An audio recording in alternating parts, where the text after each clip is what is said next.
New report alleging that Team Biden knew the Taliban would seize Afghanistan. Diplomats reportedly sent a memo to Secretary of State Antony Blinken, dated in July, warning him of a poorly planned troop withdrawal.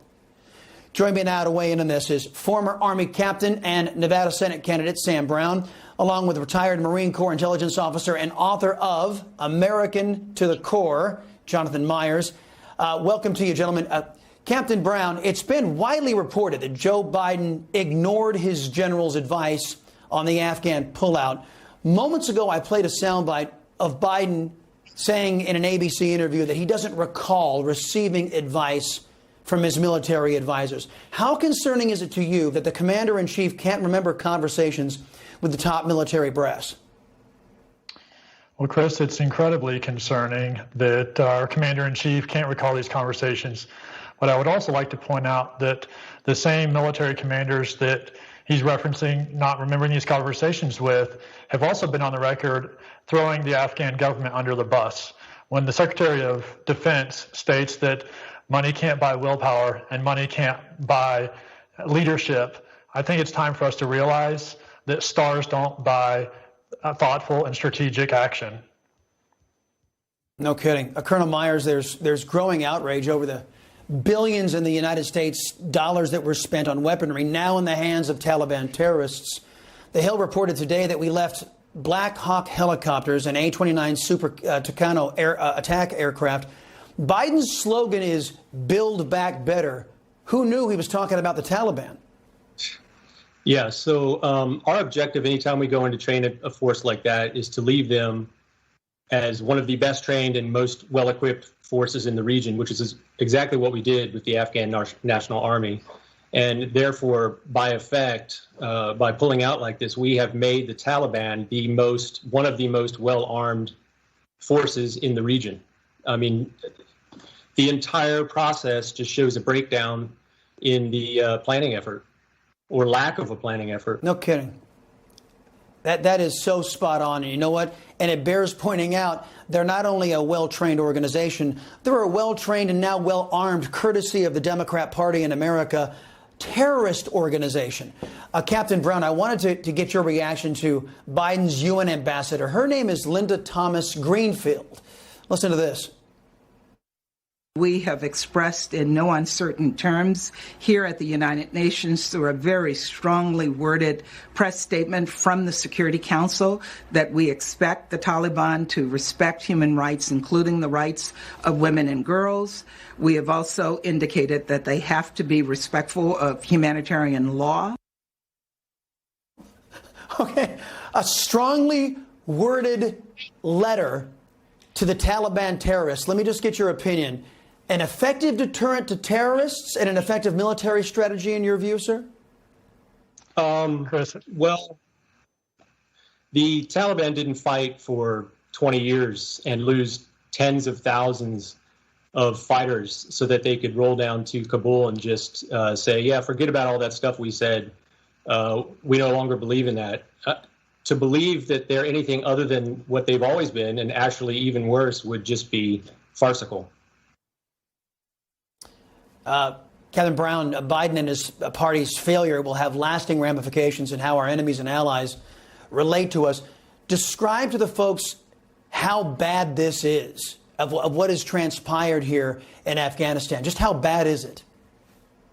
Well, I believe that there's an erosion of trust, not only in the international community, but with Americans and almost most importantly, with our own armed forces.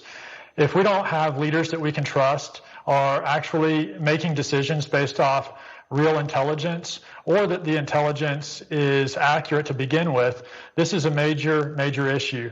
But Chris, one of the things I'd like to just remind the American people is we should be outraged. There is a lot of emotion surrounding this, but we also need to get legitimate, actionable plans in place. And for us to say that we have no guarantee of being able to remove Americans from this hostile environment is unacceptable. There are ways to do it. It takes a strong will, which our civilian leaders from the commander-in-chief down and some of our military leaders have not exhibited. It is unacceptable to leave Americans behind the Taliban's cordon outside of this airport. And there is a capability for us to do that if we have the will to do that. And if our politicians won't, then we, the American people, need to stand up and make sure that we replace these leaders in these next coming elections.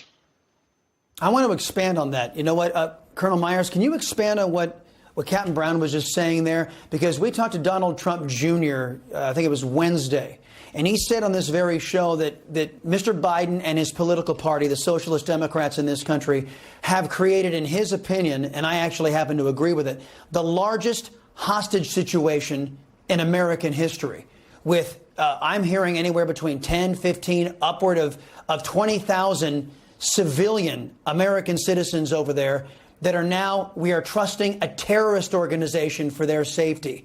And Don Jr. says, the biggest hostage situation in American history. Would you comment on that, sir? Yes, absolutely. I mean, it is a hostage situation. And the path forward is, unless our plan is to just have one evacuation point, is to branch out and establish other areas where we can get these people in the remote regions. As it stands right now, it appears that the State Department's F-77 plan, which is supposed to track where all the citizens are in the country, completely fell apart. If the State Department spokesman is going up to say that they don't know how many citizens there are or where they are, then that indicates there was a breakdown in the State Department's evacuation planning. Captain Brown, Pennsylvania Congressman Guy Reschenthaler came onto the show yesterday alleging that the Taliban now has a hold of a hard drive and it's containing the biometric information of our Afghan allies. I want you to listen to this.